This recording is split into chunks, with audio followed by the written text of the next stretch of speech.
Hello everyone, আজকে আমরা শিখব রাইট ফর্ম অফ ভার্বস এর রুল নাম্বার 4। এখানে কি বলা হয়েছে, বি ভার্ববিহীন বাক্যকে নেগেটিভ বা ইন্টারোগেটিভ করতে হলে সেক্ষেত্রে টেন্স ও সাবজেক্ট অনুসারে ডু, ডাজ বা ডিড ব্যবহার করতে হয়। বি ভার্ব কি? বি ভার্ব বলতে বোঝানো হয় am, is, are, was, were এই পাঁচটিকে। একটা উদাহরণের মাধ্যমে বোঝা যাক। The girl not sing a song. এখানে দেখো, এখানে কোনো বি ভার্ব যেমন am, is, are, was, were কোনোটি ব্যবহৃত হয়নি।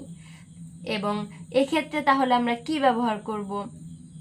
যেহেতু বি ভার্বের কোনো একটিও নেই এখানে, এ কারণে ডু, ডাজ বা ডিড ব্যবহার করতে হবে। যেহেতু দ্য গার্ল একটা থার্ড পারসন এবং সিঙ্গুলার নাম্বার, তাই এখানে ডু না হয়ে ডাজ হবে, আর বাকিটা সেম থাকবে, does not sing a song. আরেকটি উদাহরণ হচ্ছে হি কাম হোম ইয়েস্টারডে।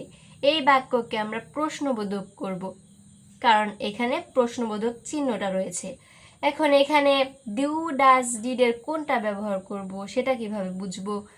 দেখো, যেহেতু এখানে ইয়েস্টারডে আছে, তার মানে এটা হচ্ছে গতকাল, মানে এটা একটা পাস্ট টেন্স, তাই এখানে ডিড ব্যবহৃত হবে। Did he come home yesterday?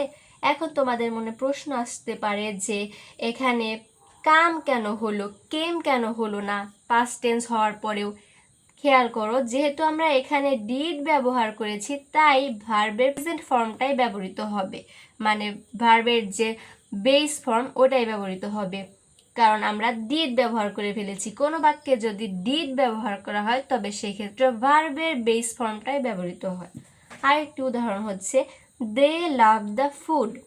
এখানে am, is, are, was, were কোনোটিই নেই, তাহলে অবশ্যই ডু, ডাজ বা ডিড ব্যবহার করতে হবে।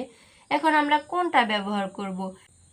দেখো, যেহেতু দে হচ্ছে একটা প্লুরাল নাম্বার, মানে বহু বচন, অনেকজনের কথা বলা হয়েছে, তাই এখানে আমরা ডাজ ব্যবহার করতে পারি না।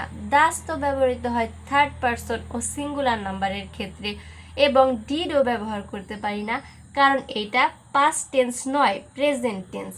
এ কারণে ডু ব্যবহার করতে হবে। Do they love the food?